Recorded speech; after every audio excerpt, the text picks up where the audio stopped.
Ouais, c'est vrai, ça fait depuis longtemps que je vais poster une vidéo sur ma chaîne. Donc ce qu'on va faire, c'est qu'on va ranger un petit peu tout le bordel qui est là. Et puis, je vais pouvoir animer.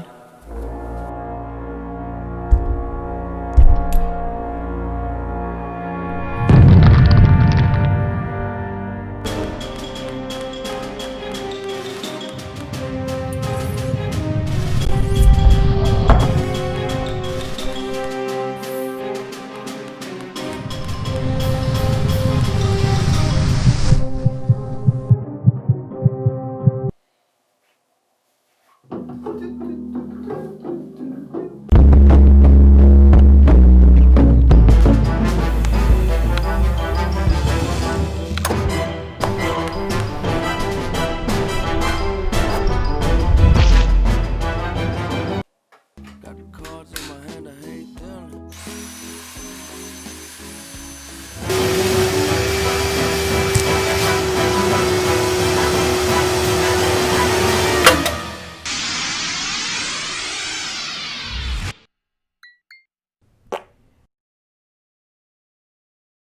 Alors j'espère que vous avez bien aimé l'animation que vous venez de voir, parce que moi, je l'ai pas encore vue.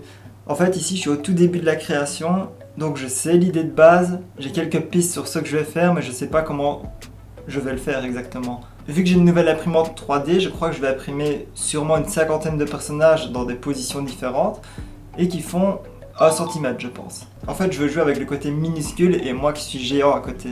Si par exemple j'écrase une canette, lui c'est comme si t'avais un bâtiment qui s'écrasait. Et voilà, donc j'aimerais bien faire toutes sortes d'actions comme ça, comme je vous ai dit, la canette. Je sais pas si ça marche, je verrai, vous voyez si elle était dedans ou pas. J'ai comme idée aussi peut-être un rouleau de papier toilette où il court à l'intérieur. Peut-être que je passerai l'aspirateur et tout se fait aspirer autour de lui et que lui il essaie de lutter en courant pour échapper à ça, et voilà. Mais en tout cas, là, ce que je vais faire, c'est déjà créer mon petit personnage, un personnage très simple, 2 petits boudins pour les bras, des petites jambes, et peut-être 2 petits points noirs pour les yeux, quelque chose comme ça.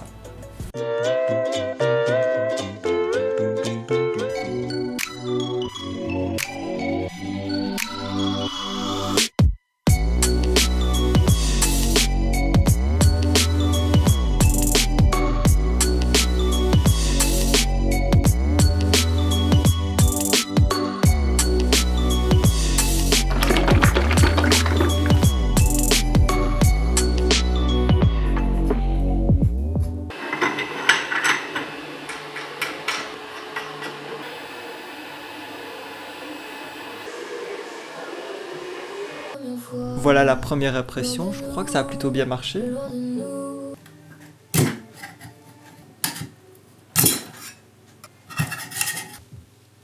On passe ça dans l'alcool. Puis on reste dans l'eau. Hop. Et voilà, j'ai la première moitié de mes personnages. Reste plus qu'à les sécher et à les passer sous UV pour être sûr qu'ils soient bien durs. Et on est bon.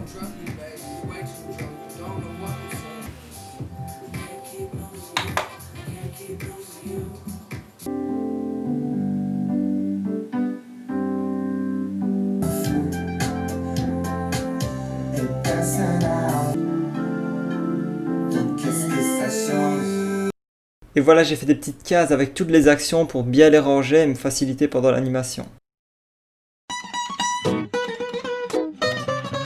Prenons une scène assez complète que je vais vous expliquer de A à Z. Alors à la base, mon idée c'était le petit bonhomme qui court, l'aspirateur qui le course et toutes des petites crasses qui se font aspirer et lui qui essaye de lutter jusqu'à sauter et attraper un élastique.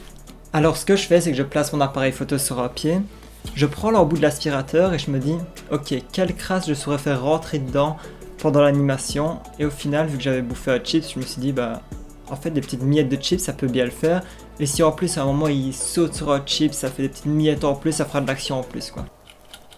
Miam, ils sont toujours dedans. Alors pour faire courir mon personnage, ce que je fais, c'est que vu qu'il est vraiment miniature, je prenais des petites boules de pâte à fixe, mais vraiment toutes petites, les plus petites que je pouvais prendre, et je lui collais à la base de son pied, ou alors si c'était au moment où il avait une enjambée, je mettais une boule un petit peu plus grosse et il était en l'air. Et si vraiment il sautait haut, alors je prenais un petit fil d'aluminium avec une petite boule de pâte à fixe que je collais dessus, et alors je pouvais le monter un peu plus haut. Et quand je faisais courir le petit personnage avec l'aspirateur qui le suivait, je devais penser au fait d'amorcer les chips qui se faisaient petit à petit aspirer. Au début, vu qu'ils sont loin, je les bouge d'un tout petit peu. Et plus ils se rapprochent de l'aspirateur, plus je les avance vite. Comme ça fait un effet d'accélération et d'aspiration.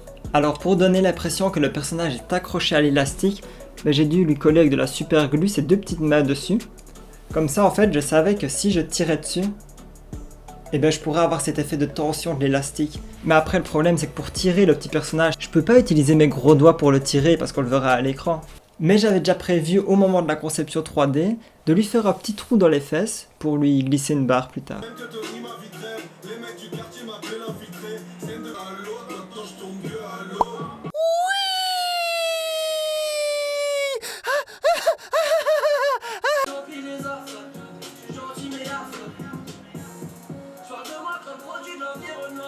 Là, quasi avant chaque photo, je mets les photos précédentes en boucle pour être sûr que mon mouvement a l'air correct, que c'est vraiment ce que je veux faire et qui sera bon. Et voilà, on arrive à la fin du plan, il me reste plus qu'à faire transpercer la canette au petit personnage.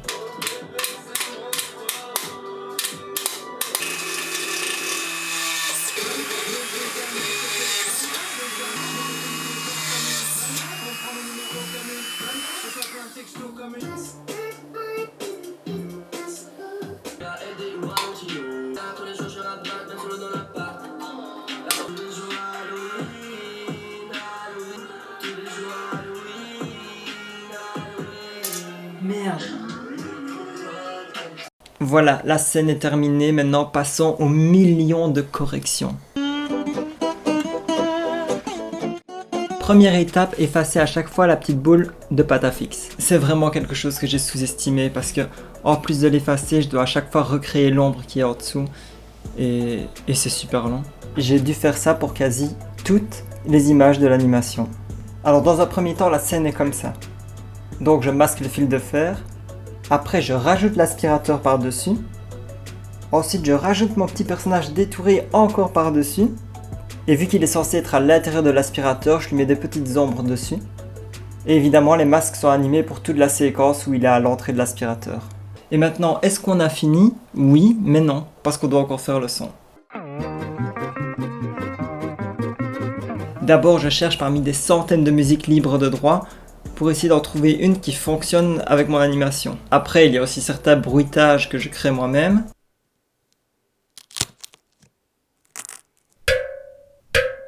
Et il y en a d'autres que je chope sur internet. Une fois que j'ai tout ce qu'il me faut, je règle tout sur Adobe Premiere. Et je vais pas vous expliquer comment je fais parce que je suis pas pro au niveau du son. J'essaie juste de faire en sorte que ça rentre du mieux possible, quoi. Et voilà, on a fini une scène. Vous voyez, c'est pas si dur de faire 6 secondes d'animation. Et voilà, on est arrivé à la fin. Donc ici, je vous laisse sur l'animation sans aucune retouche. Et voilà, ça vous laisse le temps, si vous voulez, de vous abonner, de liker la vidéo ou d'activer la petite cloche.